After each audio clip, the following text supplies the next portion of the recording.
Hello everyone, welcome back to my channel.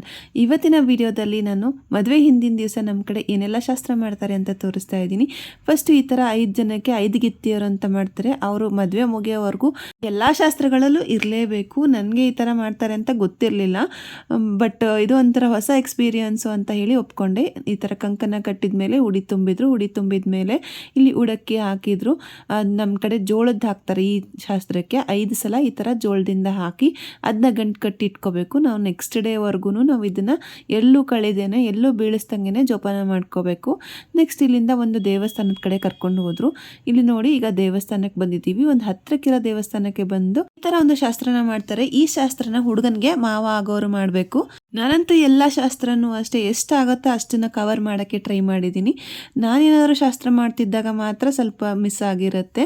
ಈ ಥರ ಬದನೆಕಾಯಿ ಎಲ್ಲ ಕೊಳ್ಳೆಗೆ ಹಾರ ಮಾಡಿ ಹಾಕಿರ್ತಾರೆ. ಸೌತೆಕಾಯಿ, ಬದನೆಕಾಯಿ ಎಲ್ಲ, ಈರುಳ್ಳಿ ಎಲ್ಲನೂ ಹಾಕಿ ಈ ಥರ ಒಂದು ಗಿಡ ಕೈ ಕೊಟ್ಟಿರ್ತಾರೆ. ಆಮೇಲೆ ಅವ್ರ ಮೇಲೆ ನೀರನ್ನ ಹಾಕ್ತಾರೆ, ಈ ಥರ ಕಲರ್ ನೀರನ್ನ ಹಾಕ್ತಾರೆ.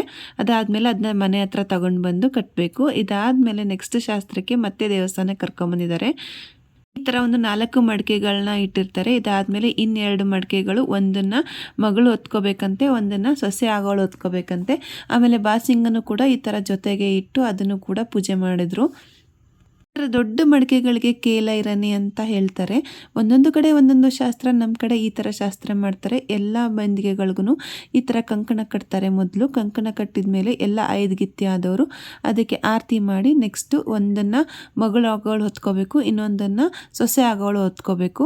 ಇದರಲ್ಲಿ ಏನೂ ಇರಲ್ಲ, ಬಟ್ ಮನೆ ರೀಚ್ ಆಗೋವರೆಗೂ ನೀಟಾಗಿ ಇಟ್ಕೊಂಡು ಹೋಗ್ಬೇಕು. ಈ ಎಲ್ಲ ಶಾಸ್ತ್ರನೂ ಕೆಲವೊಂದು ಕಡೆ ರಾತ್ರಿ ಹೊತ್ತಲ್ಲಿ ಮಾಡ್ತಾರೆ. ರಾತ್ರಿ ಮಲ್ಗೋಕ್ಕೂ ಟೈಮ್ ಇರಲ್ಲ, ಅಷ್ಟೆಲ್ಲ ಶಾಸ್ತ್ರಗಳಿರುತ್ತೆ.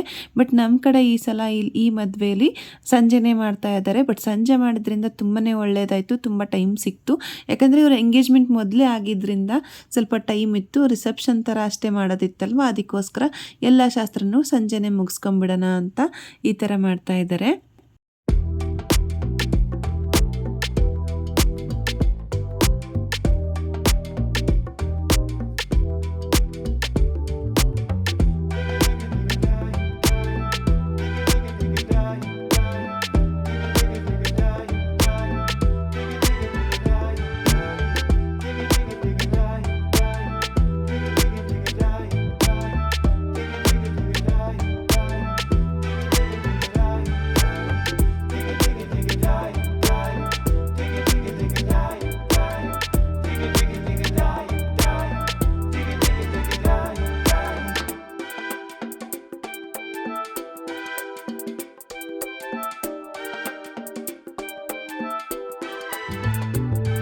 ಹಾಗೆ ಈ ಕೇಲೈರಣಿ ಜೊತೆ ಈ ಥರ ಬಾಸಿಂಗನ್ನು ಇಟ್ಟು ಪೂಜೆ ಮಾಡ್ತಾರೆ.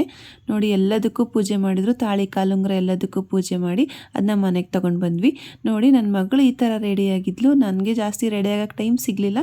ಈ ಥರ ಸಿಂಪಲ್ಲಾಗಿ ರೆಡಿಯಾಗಿ ನೆಕ್ಸ್ಟು ಮತ್ತೆ ಊಟ ಮಾಡೋಂಗಿರಲಿಲ್ಲ, ಯಾಕಂದರೆ 1 ಹೊತ್ತು ಇದ್ದಿದ್ದರಿಂದ. ನೆಕ್ಸ್ಟು ರಾತ್ರಿ 12 ಗಂಟೆ ಅಷ್ಟೊತ್ತಿಗೆ ಎಲ್ಲ ರಿಸೆಪ್ಷನ್ ಎಲ್ಲ ಮುಗಿದ್ಮೇಲೆ ಇಲ್ಲಿ ಐನರ ಮನೆಗೆ ಹೋಗಿ ಇಲ್ಲಿ ಅರಿಶಿನ ಶಾಸ್ತ್ರ ಮಾಡಬೇಕಾಗಿರುತ್ತೆ.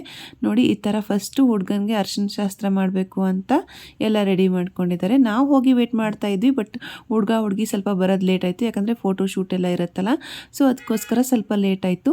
ಈ ಥರ ಒಬ್ಬರು ಅರಿಶಿನ ಹಚ್ಚೋವಾಗ ಎಲ್ಲರೂ ಅವ್ರ ಸೆರೆಗೆ ಇಟ್ಕೊಂಡು ನಿಂತ್ಕೋಬೇಕು. ಇವರೆಲ್ಲರೂ ನಮಗೆ 5 ಗಿತ್ತಿಯವರು ಅಂತ ಹೇಳ್ತಾರೆ. ಇವ್ರು ಎಲ್ಲ ಶಾಸ್ತ್ರದಲ್ಲೂ ನಾವು ಇರಲೇಬೇಕಾಗಿತ್ತು. ಫಸ್ಟ್ ಹುಡುಗನಿಗೆ ಈ ಥರ ನಾವು 5 ಗಿತ್ತಿಯವರು ಎಲ್ಲರೂ ಸೇರಿ ಅರಿಶಿನ ಶಾಸ್ತ್ರ ಮಾಡಿದ್ವಿ. ಈ ಥರ ಹುಡುಗನಿಗೆ ಅರಿಶಿನ ಶಾಸ್ತ್ರ ಆದಮೇಲೆ ನೆಕ್ಸ್ಟು ಹುಡುಗಿಗೆ ಅರಿಶಿನ ಶಾಸ್ತ್ರ ಇರುತ್ತೆ.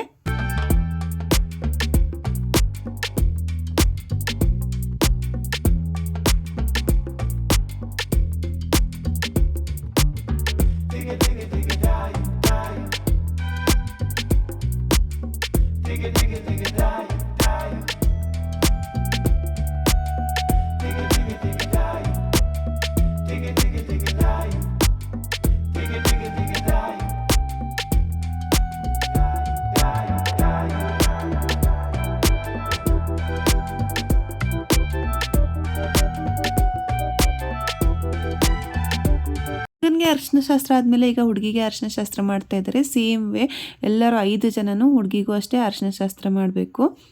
ಈ ಅರಿಶಿನ ಶಾಸ್ತ್ರ ಆದಮೇಲೆ ಇವರಿಬ್ಬರು ಸ್ನಾನ ಮಾಡ್ಕೋತಾರೆ. ಸ್ನಾನ ಮಾಡ್ಕೊಂಡಾದ್ಮೇಲೆ ನಾವು ಹಿಂದಿನ ವಿಡಿಯೋದಲ್ಲಿ ಹಾಕಿದ್ನಲ್ಲ ಶಾವಿಗೆ ಎಲ್ಲ ಮಾಡಿರ್ತೀವಲ್ಲ, ಅದನ್ನೇ ಶಾವಿಗೆನ ಒಣಗಿಸಿ ಇವತ್ತಿನ ದಿವಸ ಆ ಶಾವಿಗೆನೇ ಪಾಯಸ ಮಾಡಿ ಇವ್ರಿಗೆ ಕೊಡಬೇಕು. ಈ ಎಲ್ಲ ಶಾಸ್ತ್ರ ಮುಗಿಯೋಷ್ಟೊತ್ತಿಗೆ ರಾತ್ರಿ 1:30 ಆಗಿತ್ತು. 1:30ಗೆ ಹೋಗಿ ನನ್ನ ರಿಲೇಟಿವ್ ಮನೇಲಿ ಹೋಗಿ ರೆಸ್ಟ್ ಮಾಡಿದ್ವಿ. ಇಷ್ಟೆಲ್ಲ ರೆಸ್ಟ್ ಮಾಡೋಕ್ಕೂ ಸ್ವಲ್ಪ ಜಾಸ್ತಿ ಟೈಮ್ ಇರಲಿಲ್ಲ. ಬಟ್ ಮತ್ತೆ 6 ಗಂಟೆಗೆ ಮತ್ತೊಂದು ಸಲ ಅರಿಶಿನ ಶಾಸ್ತ್ರ ಇರುತ್ತೆ ಅಂತ ಹೇಳಿದರು. ಅದಕ್ಕೋಸ್ಕರ ಮತ್ತೆ ಬೆಳಗ್ಗೆ ಬೇಗ ಬರಬೇಕು ಅಂತ ಬೇಗ ಬೇಗ ಅರಿಶಿನ ಶಾಸ್ತ್ರ ಮಾಡಿ ಹೋಗಿ ಮಲ್ಕೊಂಡ್ವಿ. ಇವತ್ತಿನ ಲಾಗ್ ಇಷ್ಟ ಆಯಿತು ಅನ್ಕೋತೀನಿ. ಇಷ್ಟ ಆಗಿದ್ದರೆ ವಿಡಿಯೋನ ಲೈಕ್ ಮಾಡಿ, ಹೇಗೆ ಅನಿಸ್ತು ಅಂತ ಕಮೆಂಟ್ ಮಾಡಿ.